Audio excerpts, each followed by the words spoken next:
1977년 충청남도의 한 공업고등학교에 검은 세단 행렬이 들어섭니다. 굳은 얼굴의 선생님들 사이로 박정희 대통령이 단 한 명의 학생을 따로 불러 마주 앉습니다. 전교생도 아니고 대표단도 아닌 17살 소년 단 한 명이었죠.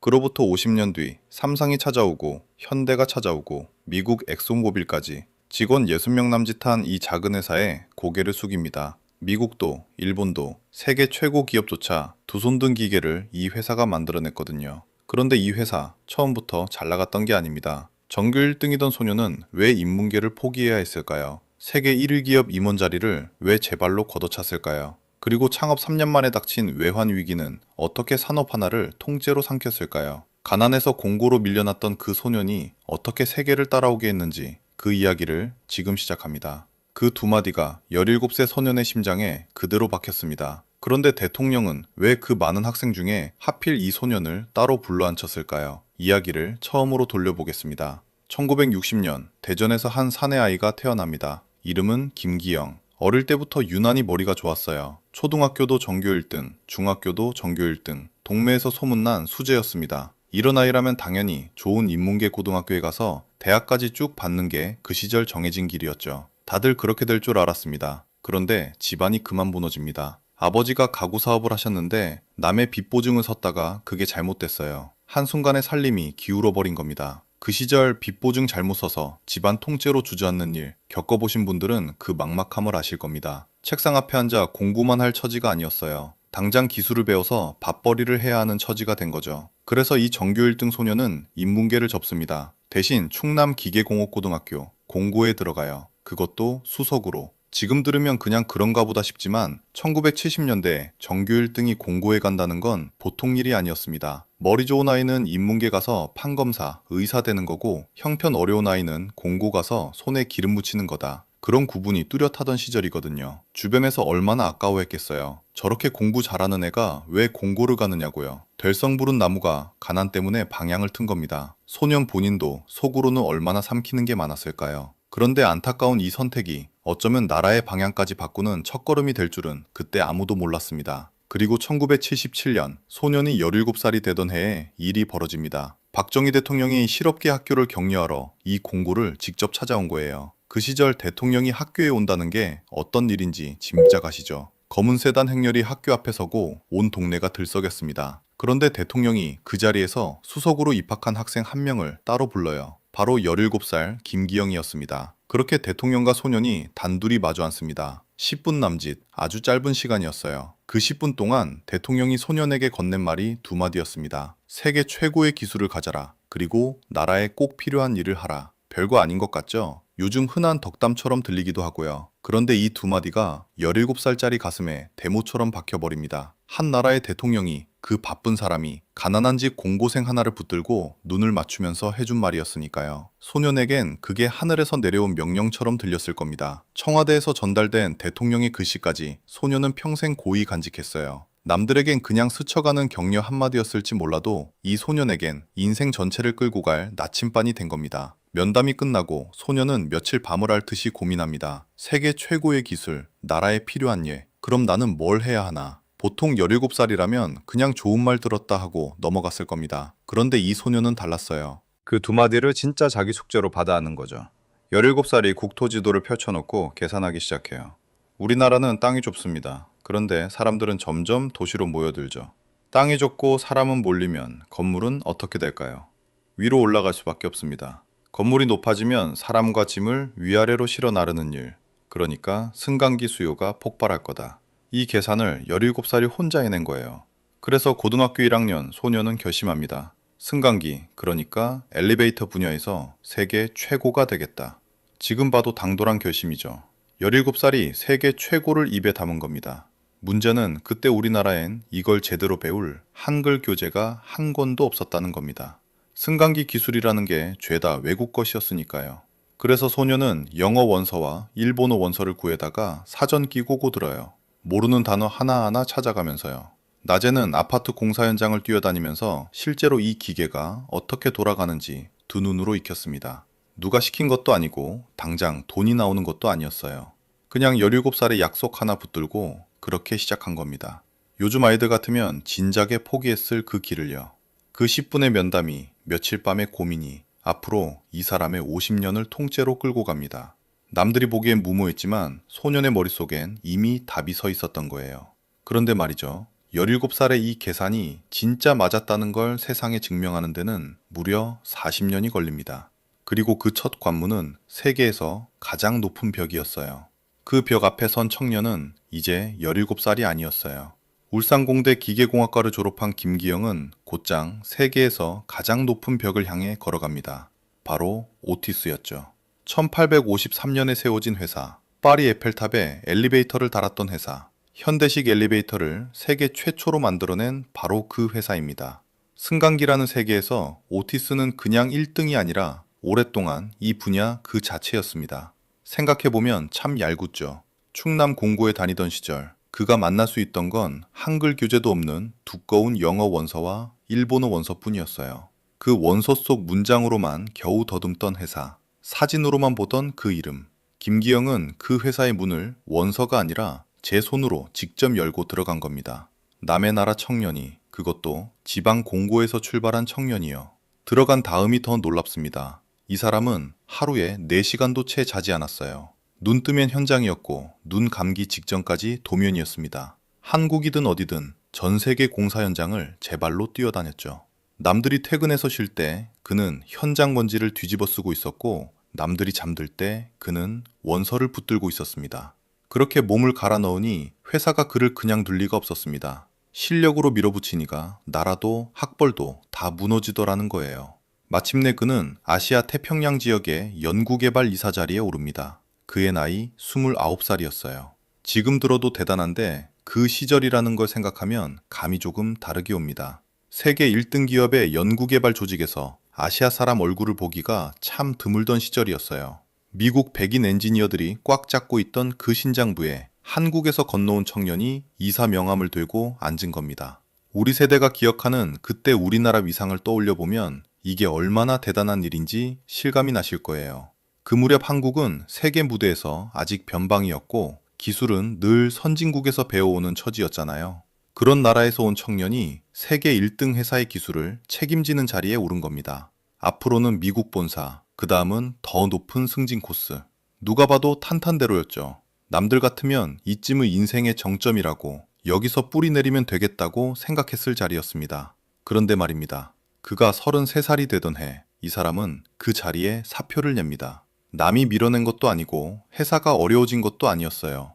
세계 1등 기업이 두 팔 벌려 붙잡던 사람이 제 발로 걸어 나온 겁니다. 도대체 왜 그랬을까요? 이유를 들으면 조금 먹먹해집니다. 그의 입에서 나온 말은 돈도 지위도 아니었어요. 국가에 기여하는 인재가 되겠다는 신념을 버릴 수 없었다. 내 나라를 위해 일해야 한다는 거였습니다. 17살 그 교실에서 심장에 박힌 두 마디, 세계 최고 기술을 가지라던 말과 나라에 꼭 필요한 일을 하라던 말이 16년이 지나도록 빠지지 않았던 거예요. 세계 1등 기업에서 이룰 수 있는 건 결국 남의 나라 기술이지 내 나라 기술은 아니라는 생각이었습니다. 그 좋은 자리에 앉아 있으면서도 그는 마음 한구석이 계속 불편했던 거죠. 보통 사람 같으면 세월에 닳아 흐려졌을 그 약속을 이 사람은 오히려 더 단단하게 품고 있었던 겁니다. 그래서 1994년 김기영은 자기 회사를 세웁니다. 이름은 송산 특수 엘리베이터. 이 송산이라는 이름에 그의 마음이 다 들어있어요. 송산은 소나무산이라는 뜻입니다. 소나무처럼 사시사철 푸르게 나라와 국민에게 이로운 회사가 되겠다는 다짐을 회사 이름에 새겨 넣은 거죠. 자리는 경기도 시흥 시와 산업단지였습니다. 화려한 도심이 아니라 기름때 묻은 공단 한복판에서 시작한 거예요. 자, 여기서 보통은 이런 그림을 그리죠. 세계 1등 기업 임원 출신이 나와서 차렸으니 당연히 돈 되는 아파트용 엘리베이터로 승부를 볼 거라고요. 그 시절 아파트가 하루가 다르게 올라가던 때였으니 그쪽으로 밀었으면 큰 돈을 만졌을 겁니다. 그런데 김기영이 첫 사업으로 고른 건 전혀 다른 물건이었어요. 바로 장애인용 특수 승강기였습니다. 그때만 해도 이건 전량 수입에 기대던 물건이었어요. 몸이 불편한 분들을 위층으로 올려드리는 그 기계 하나를 만들 힘이 우리한테 없어서 비싼 값에 외국 제품을 사다 쓰던 시절이었죠. 시장은 작고 손은 많이 가고 아무도 눈길 한번 주지 않던 영역이었습니다. 돈 냄새 나는 큰 시장을 다 두고 이 사람은 하필 그 작고 귀찮은 자리부터 국산화하겠다고 나선 겁니다. 세계 1등 회사의 이사명함을 버린 손으로 남들이 거들떠보지도 않던 그 일을 제일 먼저 집어든 거예요. 나라에 꼭 필요한 일을 하라던 그 말이 이 첫 선택에 그대로 묻어 있었던 셈이죠. 그런데 창업 3년 차, 그가 고른 이 좁은 길이 회사의 운명을 통째로 가르게 됩니다. 나라 전체를 뒤흔드는 거대한 폭풍이 바로 그의 코앞까지 몰려오고 있었거든요. 창업 3년 차, 회사가 이제 겨우 걸음마를 뗀 그때였습니다. 김기영 대표가 골라 걸었던 그 좁은 길이 뜻밖에도 회사의 운명을 통째로 가르게 됩니다. 나라 전체를 뒤흔든 폭풍이 몰려오고 있었거든요. 바로 1997년 IMF 외환위기입니다. 그 시절을 지나오신 분이라면 가슴 한구석이 아직도 서늘하실 겁니다. 멀쩡하던 대기업이 하루아침에 무너지고 평생 다니던 회사에서 짐을 싸서 나오던 그 겨울 말입니다. 나라 곳간이 텅 비어서 국민이 장롱 속 금부치까지 들고 나와 은행에 맡기던 시절이었죠. 그런데 이 위기가 삼켜버린 산업 중에 우리가 잘 몰랐던 게 하나 있어요. 바로 승강기 엘리베이터 산업입니다. 그 전까지 우리나라 승강기 산업은 정말 대단했습니다. LG산전, 동양, 현대, 중앙, 수림 같은 회사들이 서로 각축을 벌였고 국내에서 다 만드는 것도 모자라 해외로 수출까지 하던 어엿한 효자 산업이었죠. 생각해 보십시오. 고층 아파트가 하늘 높이 올라가고 도시마다 빌딩이 빼곡히 들어서던 나라에서 그 안을 오르내리는 기계를 우리 손으로 다 만들었다는 겁니다. 이 분야에 몸담고 밥 먹던 사람만 25만 명이었습니다. 작은 동네 하나가 아니라 도시 하나가 통째로 이 기계에 매달려 살았던 셈이죠. 그런데 외환위기가 닥치자 당장 현금이 급해진 대기업들이 이 알짜 사업들을 줄줄이 외국에 팔아넘기기 시작합니다. 1999년 미국의 오티스가 LG산전 엘리베이터를 사갔습니다. 2003년에는 독일의 티센크루프가 동양 엘리베이터를, 스위스의 쉰들러가 중앙 엘리베이터를 가져갔죠.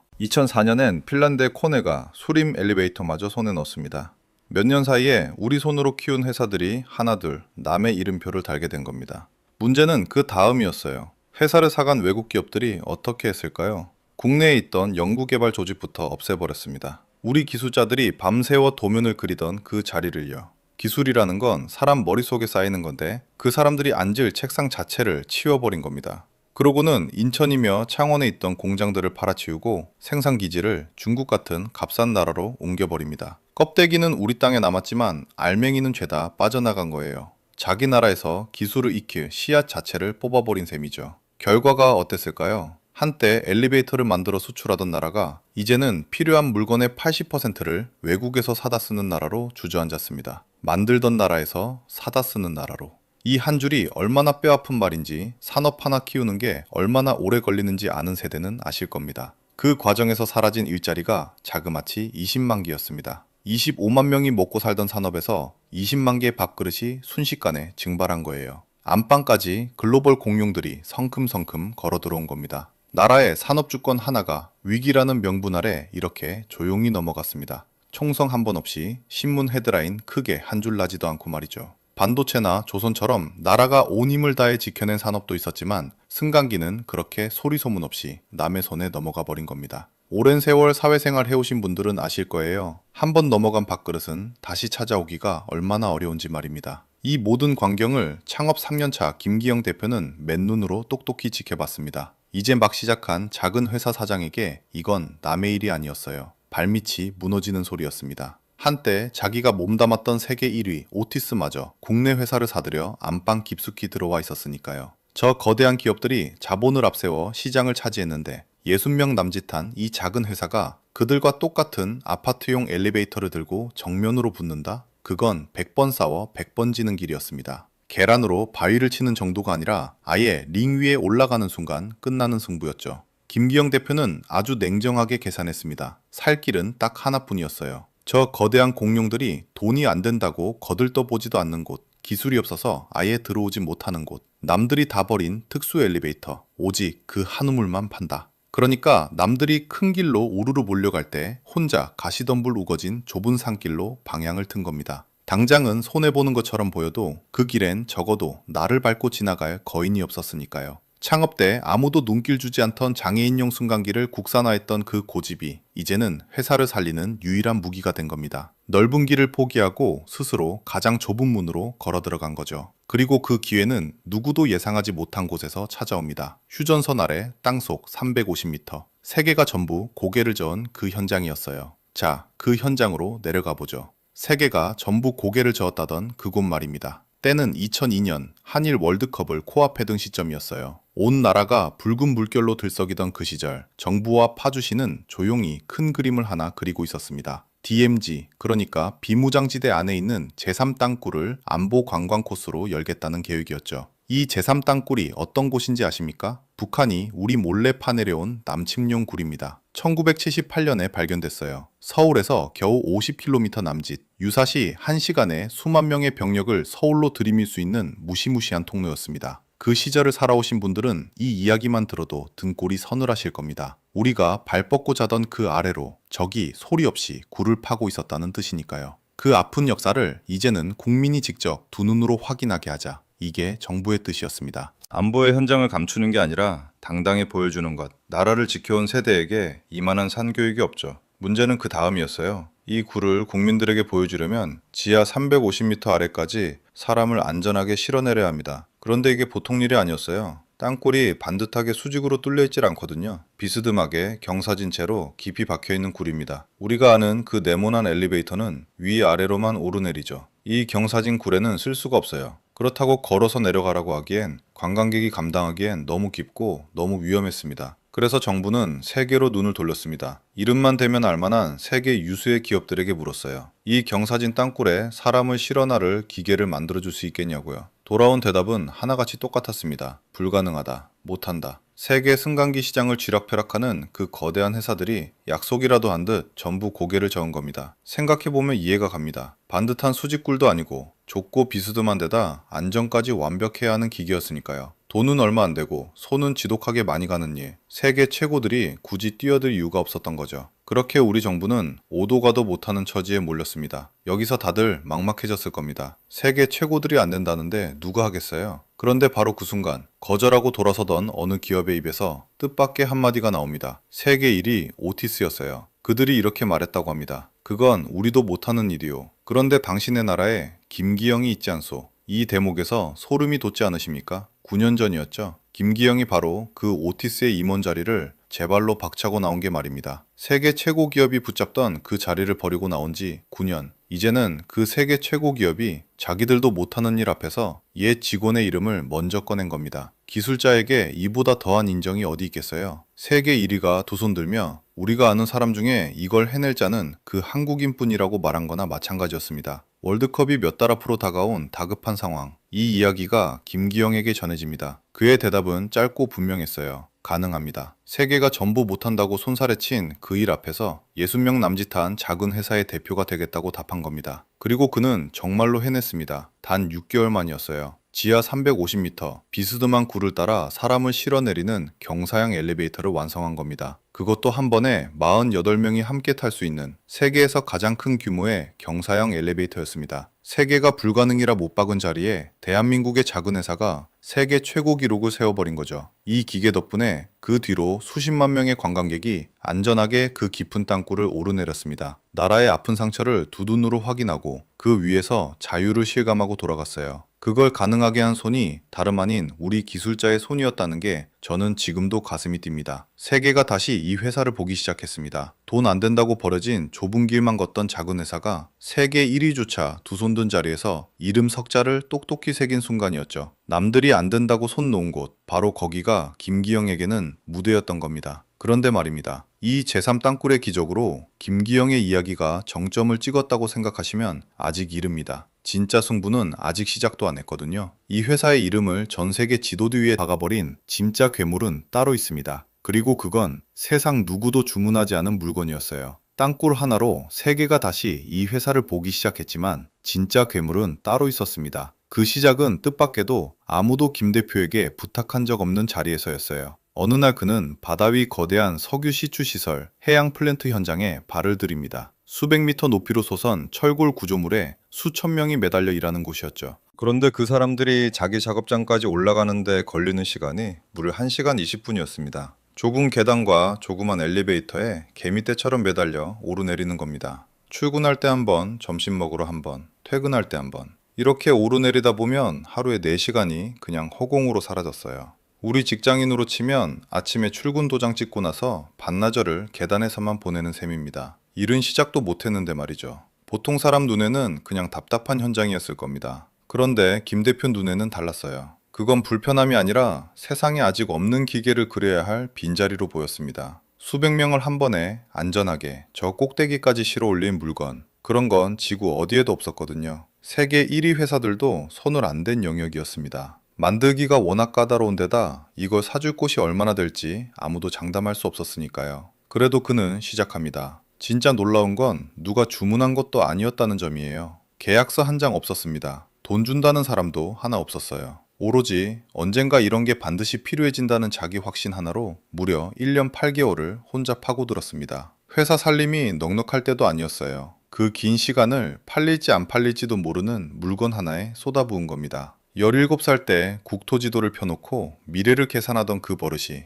예순을 바라보는 나이까지 그대로 남아있던 거죠. 그렇게 세상에 나온 게 바로 골리앗 엘리베이터입니다. 이름값을 하는 물건이었어요. 한 번에 500에서 600명이 탑니다. 웬만한 한 시골 초등학교 전교생을 한 통에 담아 올린다고 보면 돼요. 화물은 한 번에 50톤까지 실어 나릅니다. 여기서 끝이 아니에요. 초속 50m짜리 강풍이 몰아쳐도 멈추지 않고 움직입니다. 초속 50m가 감이 잘 안 오시죠? 자동차가 시속 180으로 달릴 때 정면으로 맞는 바람, 딱 그겁니다. 참고로 우리나라 기상관측 사상 가장 셌던 순간 최대 풍속이 초속 46m였어요. 그러니까 이 기계는 대한민국 역사상 가장 센 태풍이 불어도 사람을 태우고 오르내린다는 뜻입니다. 여기에 하나 더, 설치 방식이 세계 최초였어요. 보통 이런 대형 설비는 현장에 붙박이로 짓습니다. 그런데 골리앗은 다릅니다. USB를 컴퓨터에 꽂듯이 통째로 현장에 가져다 꽂아 넣어요. 그러다 공사가 끝나면 뽑아서 다음 현장으로 옮겨갑니다. 이런 방식은 세상 어디에도 없던 거였습니다. 자, 그런데 진짜 소름 돋는 대목은 따로 있습니다. 이 골리앗 개발이 끝나기 딱 열흘 전 현대중공업에서 전화가 걸려옵니다. 수백 명이 한꺼번에 타는 엘리베이터 혹시 만들 수 있습니까? 엑손모빌에서 수주한 공사가 바로 그 기계가 없어서 공정이 줄줄이 밀리고 있던 거예요. 세상 어디에도 없다던 그 물건을 김 대표는 이미 거의 다 만들어 놓고 있었습니다. 다음날 바로 달려가 가능합니다 한마디 하고 90일 만에 납품해버립니다. 아무도 시키지 않았는데 홀로 답을 만들어둔 사람을 세상이 뒤늦게 찾아온 순간이었죠.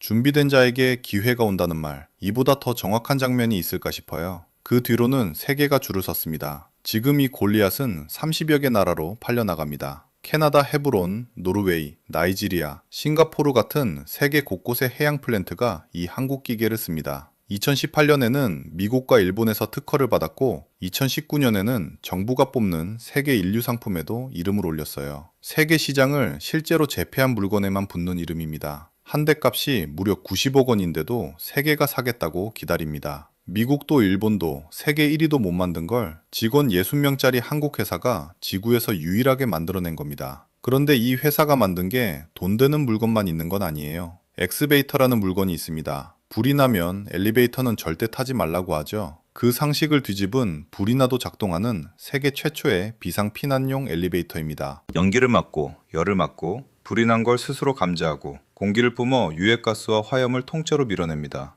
그렇게 3시간 이상을 버텨냅니다. 화재가 나면 계단을 못 뛰어내려가는 사람들, 몸이 불편한 어르신과 장애인들, 그분들을 살리려고 만든 기계예요. 가만 보면 방향이 참 한결같습니다. 김 대표가 창업하고 맨 처음 손댄 게 뭐였죠? 아무도 거들떠보지 않던 돈도 안 되는 장애인용 승강기였잖아요. 돈이 아니라 사람을 실어 나르겠다던 그 마음이 30년이 지난 지금도 똑같은 곳을 향하고 있는 겁니다. 세계를 제패한 골리앗의 자부심과 사람 목숨을 붙드는 엑스베이터의 뭉클함이 결국 한 사람 안에서 나온 거예요. 기술로 세상을 놀라게 하면서도 끝내 손을 놓지 않은 건 사람이었던 셈이죠. 자, 이제 가장 냉정한 질문을 던질 차례입니다. 세계가 이렇게 줄을 서는 이 회사의 1년 매출은 과연 얼마일까요? 세계가 줄을 서고 지구상의 경쟁자가 단 한 곳도 없는 이 회사의 1년 매출은 얼마일까요? 놀라지 마십시오. 약 240억 원입니다. 직원은 60명 남짓이고요. 뭔가 좀 이상하지 않으신가요? 세계를 통째로 독점하는 회사치고는 솔직히 말해서 참 작습니다. 삼성이나 현대 같은 이름을 떠올리셨다면 그 규모의 고개를 갸웃하실 거예요. 세계를 줄 세웠다면 돈방석에 앉아 있어야 마땅한 것 같은데 현실은 여느 지방 중소기업과 크게 다르지 않으니까요. 그런데 이게 바로 이 이야기에서 가장 정직하게 짚고 넘어가야 할 대목입니다. 기술의 독점과 시장의 확장은 완전히 다른 게임이거든요. 세계 최고의 기술을 가졌다는 것과 그걸로 돈을 많이 번다는 건 생각보다 멀리 떨어진 이야기입니다. 이유는 크게 셋입니다. 첫째, 골리앗 엘리베이터는 한 대에 90억 원짜리입니다. 냉장고나 자동차처럼 해마다 꾸준히 팔려나가는 물건이 아니에요. 바다 한가운데 해양 플랜트를 짓거나 초대형 공장을 세울 때, 그럴 때만 어쩌다 한 번씩 들어오는 주문입니다. 큰 공사가 있어야 띄엄띄엄 나오는 거죠. 그러다 보니 사실상 한 해에 두세 대 파는 규모예요. 둘째, 국내 승강기 시장의 95%는 아파트 같은 주택을 지을 때 들어가는 내수 물량입니다. 그런데 요즘 건설 경기가 얼마나 얼어붙었는지는 다들 아시죠? 집을 안 지으니 그 시장 자체가 통째로 한파를 맞은 겁니다. 셋째, 그러면 밖으로 나가면 되지 않냐 하실 텐데요. 60명 남짓한 인원으로 수십 개국을 돌며 영업을 뛰고 팔고 나서 고장나면 달려가 고쳐주는 사후 관리만까지 혼자 깔기란 여간 버거운 일이 아닙니다. 밖에서 밀려드는 위협도 만만치 않습니다. 중국이 어느새 세계에서 승강기를 가장 많이 만드는 나라로 올라섰거든요. 값싼 물량으로 무섭게 쫓아오고 있어요. 특허가 100개나 있으니 괜찮지 않냐고요? 그게 참 아픈 대목입니다. 특허는 영원한 방어막이 못 되거든요. 한동안 앞서가면 뒤에서 비슷하게 흉내낸 물건이 쏟아지고 그 사이 가격 싸움에 밀리는 일이 산업 곳곳에서 벌어졌잖아요. 우리가 세계 최고라고 자신하던 반도체와 배터리조차 지금 어떻게 쫓기고 있는지 그 뼈아픈 교훈을 우리는 이미 배웠습니다. 세계 유일이라는 자리가 그렇다고 영원히 보장된 자리는 아니라는 뜻이에요. 여기에 하나 더, 규제의 역설이라는 게 있습니다. 선진국들은 승강기에서 정말 중요한 핵심 부품 몇 개만 딱 인증받게 합니다. 그런데 우리나라는 안전을 앞세워 인증 항목을 눈덩이처럼 불려놨어요. 세월호 참사 이후 안전을 챙기는 소관은 강해졌는데 정작 이런 기술 기업을 키우고 밀어주는 일은 뒷전으로 밀린 셈입니다. 세계 최초를 만들어낸 회사한테 나라가 되래 족쇄를 채우는 모양새인 거죠. 이렇게 냉정하게 짚고 나면 마음이 좀 무거워지실 겁니다. 그런데도 저는 이 회사의 앞날을 비관하지 않습니다. 이유는 하나예요. 김기영이라는 사람이 지금도 멈추질 않거든요. 특허 100개라는 숫자는요, 지난 30년간 누가 시키지 않아도 스스로 답을 먼저 만들어 온 흔적입니다. 시장이 원하는 걸 뒤늦게 따라간 게 아니라